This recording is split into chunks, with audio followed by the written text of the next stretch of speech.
Hey guys and girls, hope you're well. Bored now, back with Rachel McDonald.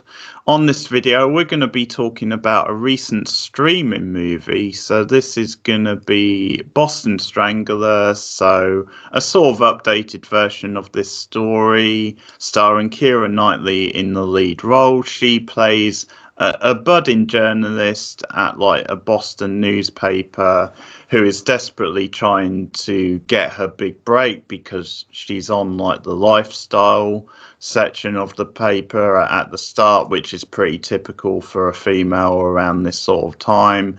So it's definitely looking at some of like the masculinity, some of the sexism of the era, and some of the hurdles she has to jump through and fight against to be taken seriously. But it's around about the time of the Boston Strangler murders locally, and the film follows about a 4 or 5 year period during the 60s with the ongoing investigation. So it gets quite deep into that stuff, but it's her sort of struggle to be taken seriously.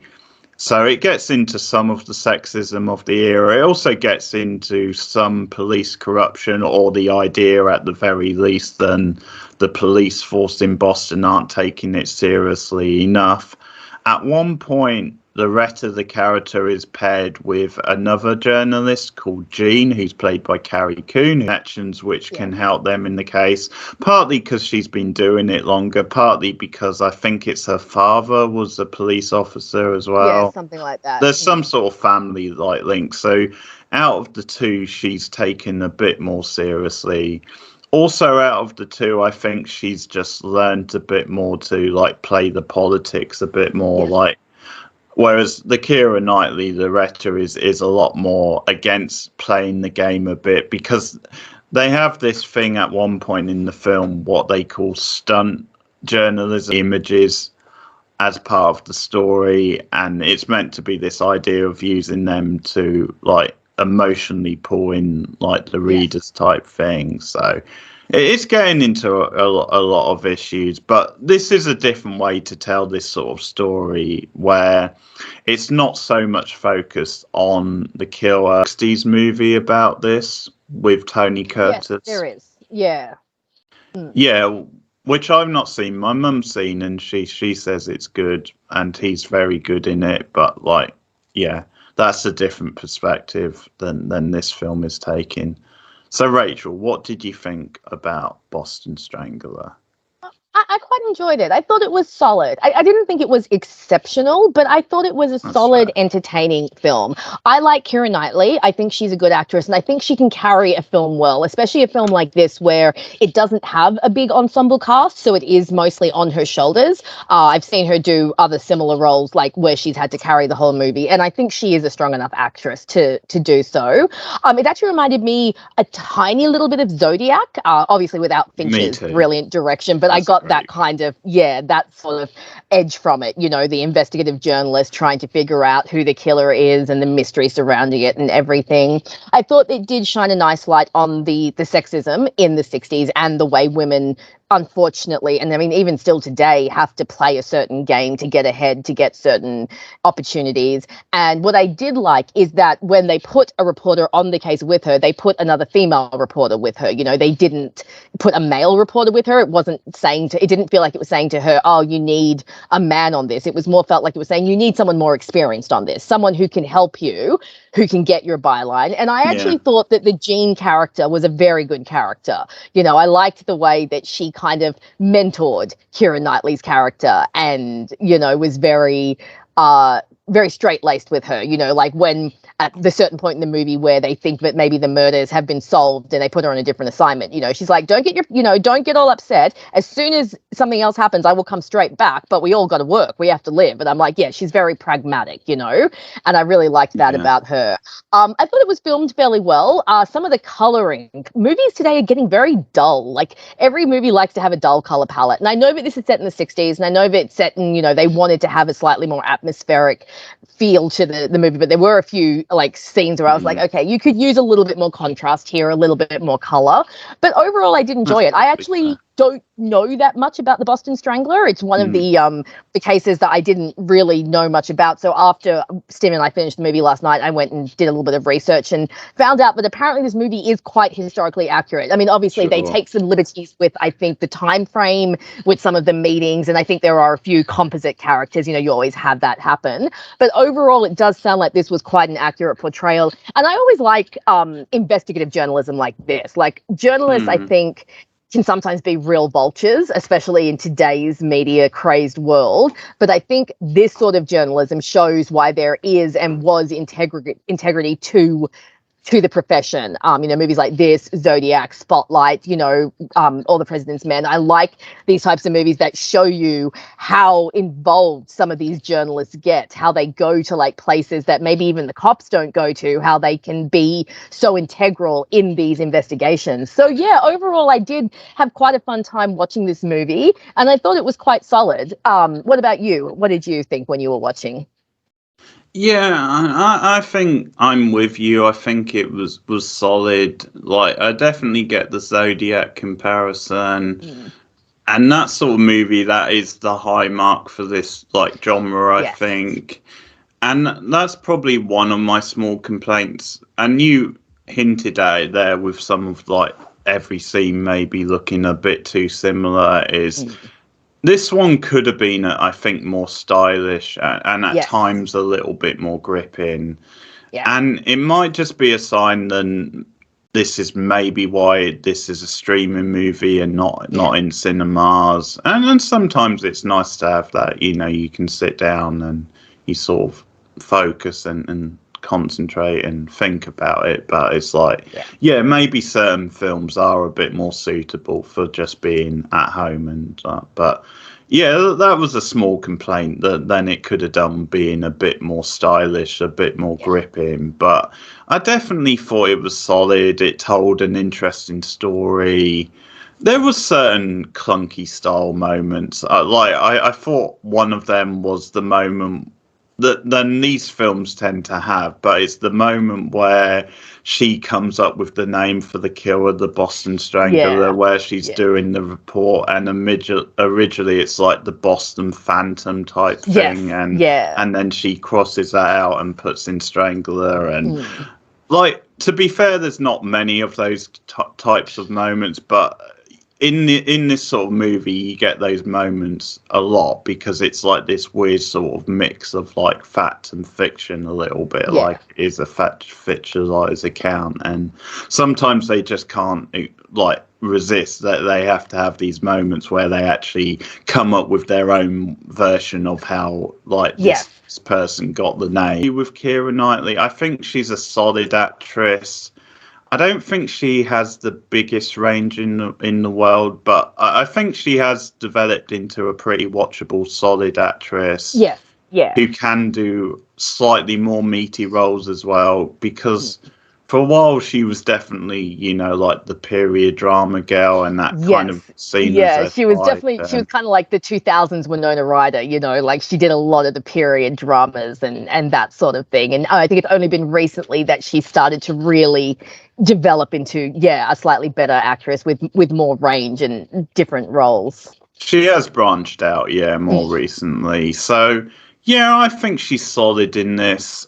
I actually think her Boston accent wasn't too bad. Like, it wasn't that bad, was it? All right, because it wasn't like the thick Boston accent, and there was probably certain times you could see her real accent slipping through. But you can usually see it in the jaw with Keira. You can very much see her accent in. It's really interesting, isn't it? How you can see her English accent come through rather than hear it. It's very funny.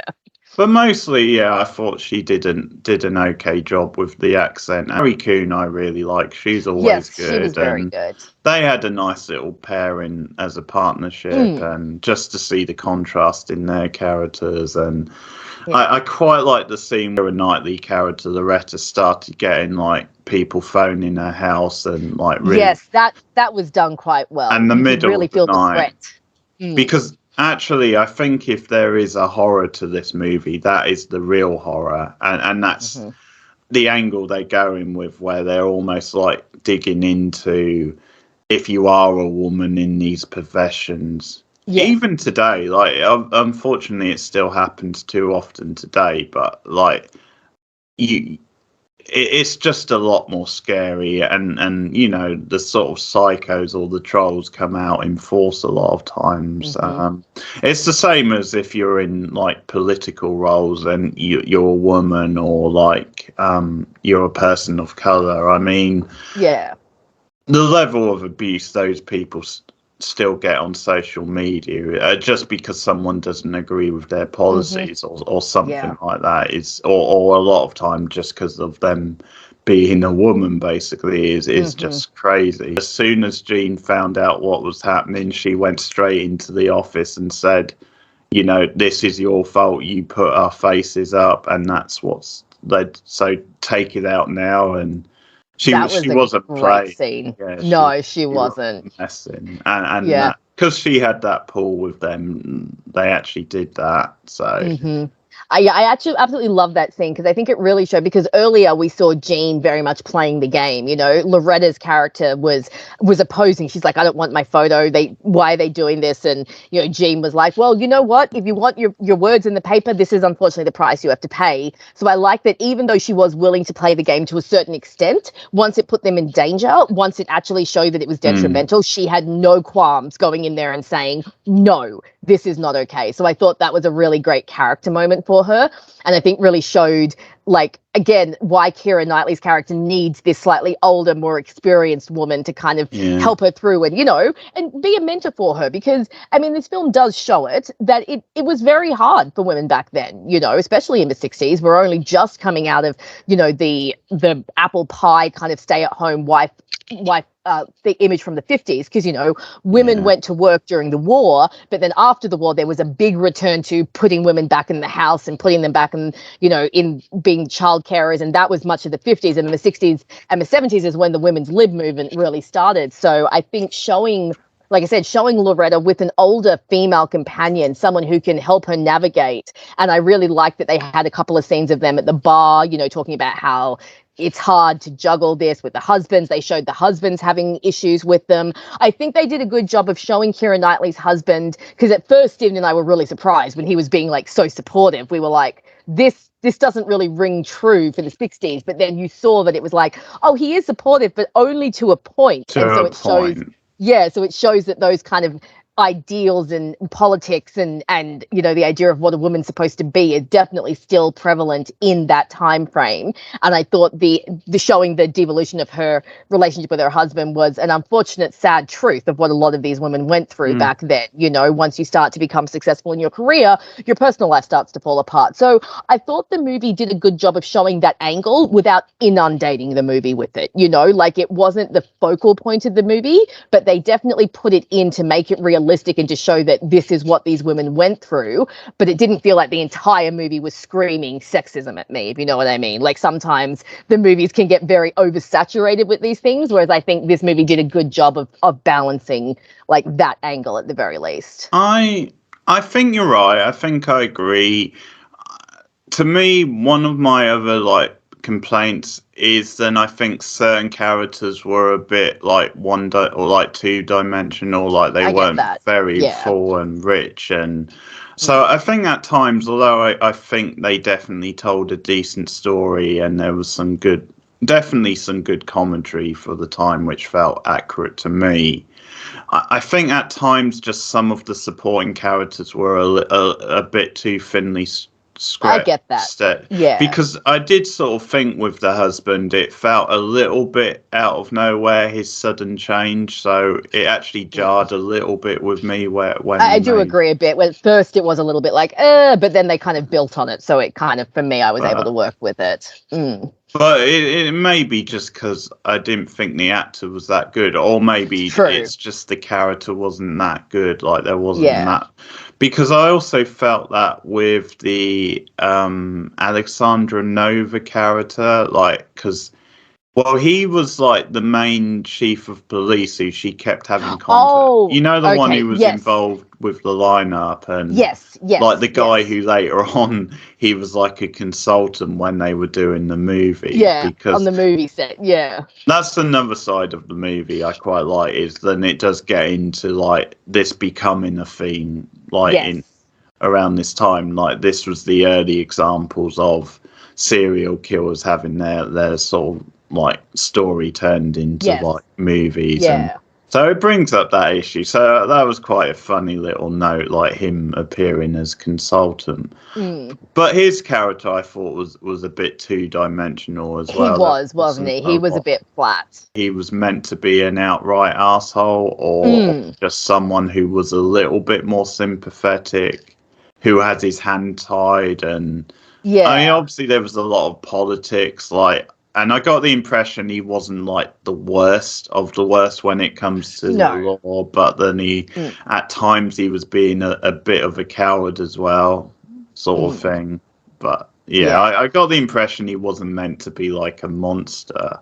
Like no, I don't think he was supposed to be like a complete asshole. I think you're right in saying that he was supposed to maybe be someone who was sympathetic to her, but did have his hands tied and was just maybe a bit abrasive. But he as well seemed to do a very kind of about face towards the end, because he had been fairly helpful towards her. And then right at the end, he like turns on her and is all like, oh, you've been cashing in on this since the beginning. I got nothing more to say to you. And it's like, oh, well, that felt like a very kind of like 180. I think that most of the writing was concentrated on Loretta and Jean's characters, and because of that, the supporting characters maybe didn't get their time. Like, I also found not their immediate editor, but the one above him, who's played by the guy from SVU, who always plays the exact same character. And he was quite one note. Robert John Burke, his name is. You'd recognize him if you saw him. He's our person of interest. I've seen this actor in there. Yeah, him. He's always playing the same character. He's a good actor, but yeah, he's always playing the same character. And he's playing the same character. He was a bit one note, wasn't he? Yes, he was. But I didn't mind their editor, the one played by Chris Cooper. I thought he was okay, and he seemed to be like a bit more sympathetic again towards Keira Knightley. Like at the beginning, he was a bit of a like, you're on lifestyle, stay on lifestyle. But like, he did give her shot. And then when she was getting the story, you could see that he was in her corner. But again, given the politics and the climate of the 60s, it didn't like he couldn't fully come out and say, yes. Yeah, there were certain restrictions on him, which maybe wasn't always his fault. Yeah, exactly. No. I'm a big Chris Cooper fan, so whenever you see him in a film, it's great. And of course, he was a villain in a Muppets film, so how can I hate this guy? Maniacal laugh. That's him. But like, he's a really good actor. He's in American Beauty, quite a few other things. I do like Chris Cooper. I've seen him in a few things. Actor. Yeah, he did care about Loretta, like he was looking out for her, and because they definitely set him up as like a bit of a douche at the start, because he has that line about, I've got like 5 men working on it, and that's the point they're making, 5 men, and sort of stay on the, because also I thought him calling a kid could be seen as a bit patronizing, but I thought he might just be from that generation. I think that's what it is. Everyone who's younger than him. Yes, and that's what I think it came across, because I was the same. I was like, why is he calling her kid? Is this like a patronizing thing? But no, I think it's more a term of endearment. I think it would have been more jarring or worse if, say, for example, he called her sweetheart or or something like that. But kid is a bit of more of a gender neutral, so like he could easily call a male reporter kid, and it seemed to be more of an affectionate term rather than a condescending term. So I didn't mind it too much, and maybe it's kind of showing that she's earning her stripes, and as she gets older, he'll start addressing her as like Loretta or by the surname. But I do get where you're coming from, because I was also kind of like, is this being patronizing? Is he being condescending? But no, I think it was more a term of endearment. Chance to shine, and he definitely did stand up for her in certain circumstances where he didn't need to, and there was pressure on the other side. So that was good. And one of the other examples of sexism in the film, which I thought was pretty good, pretty accurate, quite clever, was You know, when she went to the bar quite early on to try and get information from the cop, and in the next scene, he claimed that she was, or it was like his boss, wasn't it, Yes, claiming said that she she was was flirting. flirting. And what I like about that scene is she wasn't flirting at all. Like, she used a more gentle manner to try and get information. So it's almost like in this culture, a woman doing that can be deemed as flirting. And Whereas unfortunately, you still have that today. Whereas if a man did it, it would be, oh, that's clever journalist. You know, they've got really good people skills, that sort of thing. Absolutely. No, you're right. That is a great example. And I really like that when her boss talks to her, he's like, you know, did you identify yourself? And she's like, yeah. And he's like, even in the bar? And she's like, especially in the bar. So, like, she's well aware of, like, you know, the risks that she's running and the way she needs to make sure that she conducts herself. But I mean, you're very right. And that happens today, you know, not even just in professional situations. You know, you have women who are nice to men and they're accused of flirting with them or leading them on or something when they're literally just being nice people. So you're right. That was a really good example of showing the sexism and the way that women are portrayed and misconstrued and misrepresented by men. And yeah, it was a very, very interesting look. What did you think of the whole we'll get into some spoilers here. What did you think of the whole conspiracy with the guy who did confess and the prisoners who helped him? Because I did find that bit for me got a little bit muddled, and I had to kind of, Steve and I had to sit and talk and be like, okay, so this was this. And once we sorted it all out, it was actually not too bad. But I felt that some of it got a little bit muddled when they were going through, like, the guy that had confessed, but he was cellmates with this guy, but this guy might have done it. How did you go with all of that stuff?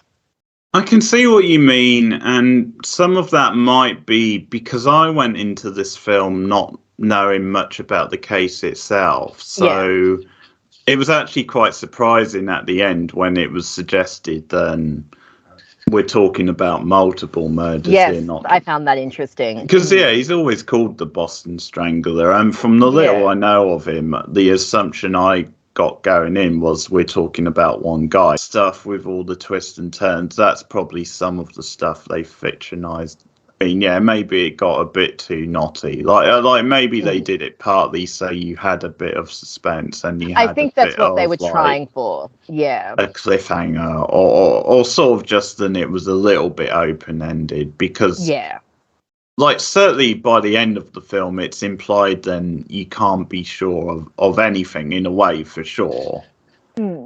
Because it's funny, we were watching it, and when the guy was mentioned... Salvo guy?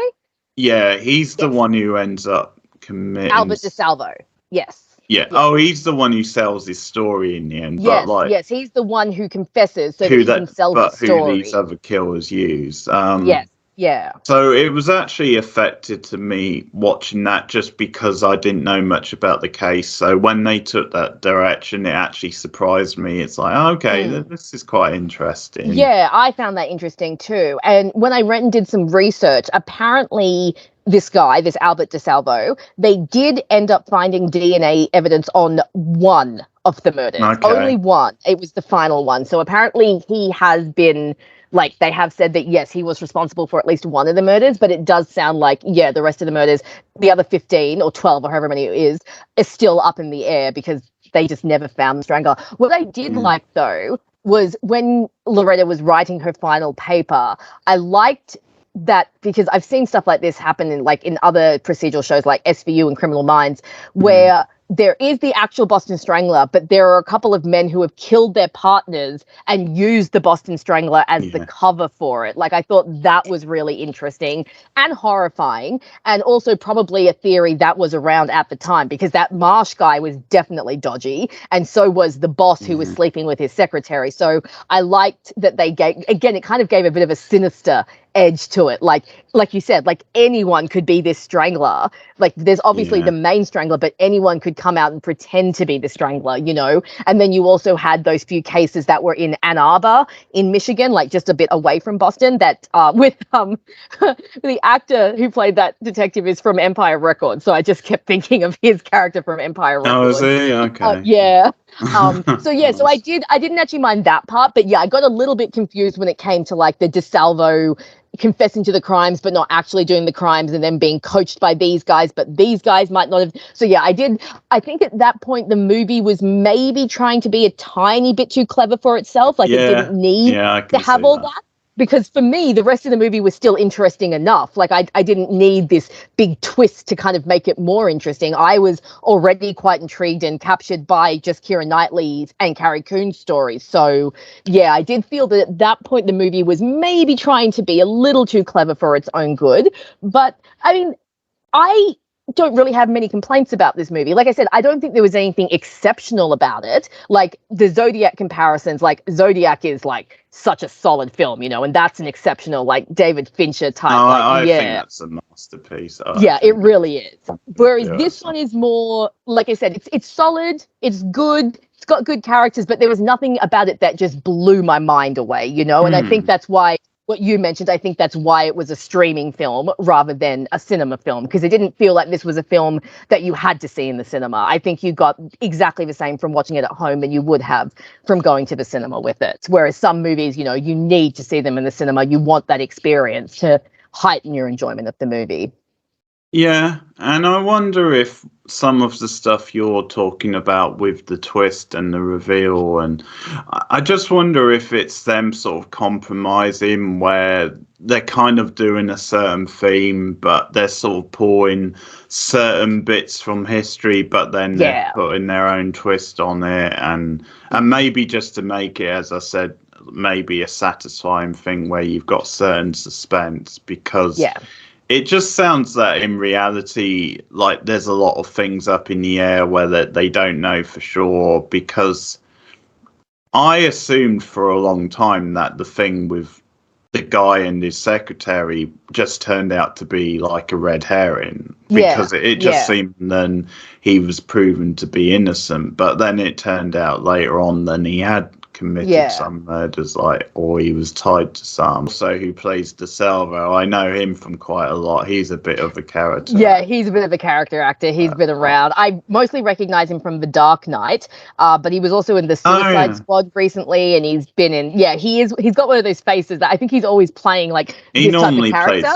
A lot of times. He was also in that Outsider, that HBO series from a few years. Oh, yes, the one based on Stephen King. Stephen King. I think he's also part of the. I think he's in one of the Marvel films as well. That's right. He was in Dune as well. So, he's a voice actor. So he's done a bit. Yeah, he's definitely one of those recognizable faces. Good film, a solid movie. I just think there's one or two things that could have been improved. Yeah. Some of the writing, some of the characters, maybe it could add a bit more style at times. Yes.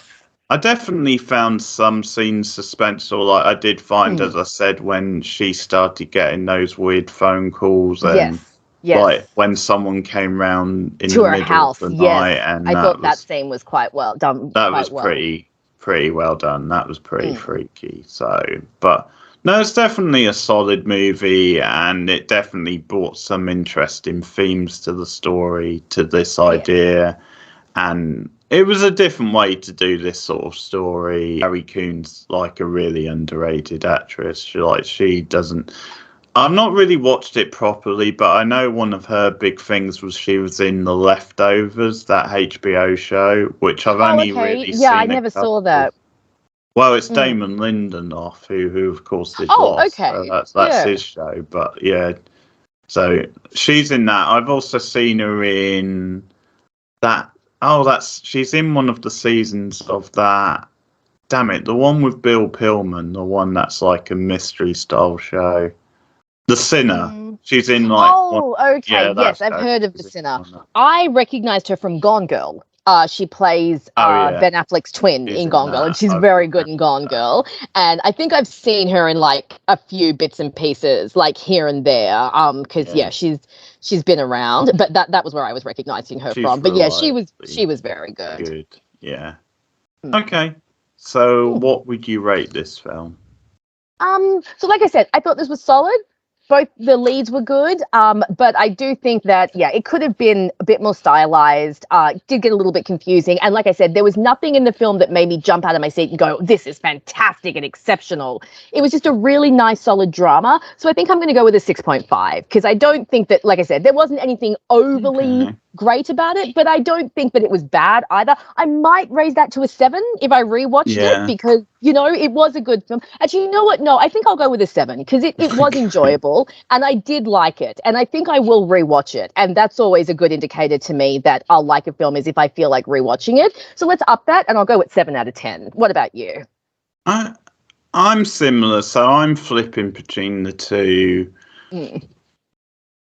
Yeah, because I'm in the position where I think it is generally a good film, but I do think there's some flaws which maybe could have like improved it quite a lot, and it maybe suffers a little bit in comparison to films like Zodiac because that is such a good movie, compelling case at its heart and stuff like that. And so some of the social commentary and a pretty good cast, like I said, was making it work quite nicely. So it's like one or two, like a few tweaks. Definitely some of the supporting characters could have been better and certain things and had a bit more style to it maybe. So I'll go a 7 as well. Nice. I was definitely caught between those two ratings. I think that's roughly where it, and sometimes it could be then it's just a bit of a lower 7. By the end of the movie I did get more caught up in what it was doing. Like it was probably a bit of a slow burn and definitely stuff that could have improved it, but overall, I would recommend checking out this story. And probably, ideally, if you don't know much about the case, it could be a good one to watch because it'll surprise you a bit more, or it'll just open up different ideas about, okay, I didn't really know this, or just make you think about certain things. So it's a good one for that, I think. And yeah, I need to see the 60s film. I've not seen the 60s film. See if we can find that and see how it compares. We could do that sometime as well. But so this is streaming now. I didn't mention it, but this is on Disney Plus because, of course, it's a Fox movie, so it went straight to streaming. So easy enough for you to check out if you want to. And weirdly, now it always comes out with. It always comes up just 20th century film, doesn't it? They've dropped the Fox I think so. Because of the merger, so that's always a bit weird. It's not quite the same without the Fox in the title, but that's where you can find it anyway, Disney Plus. So let us know your thoughts in the comments below. Like and subscribe as always. Look out for other movie reviews on this. We do like a regular horror movie podcast. We've been doing the Final Destination franchise recently, so you can check out some of our horror reviews. And we do a variety of movies, like we did romantic comedies over the last couple. We did While You Were Sleeping. We also did Mulholland Drive. We've done a couple of the Jurassic Park movies. So one day, we'll get back to those. But we've done a few different things when it comes to film. So check out those reviews if you want to get more movie reviews from us. But Rachel, if you want to plug your channel. Guys, you can follow my channel, Rachel McDonald, video essays on TV shows and movies. My Tumblr is also linked through there, and I spend way too much time on that site. So Keith will usually put a link in the description for you guys to follow. So please come and follow me everywhere. Okay, thanks, guys. Take care, and we'll see you again soon.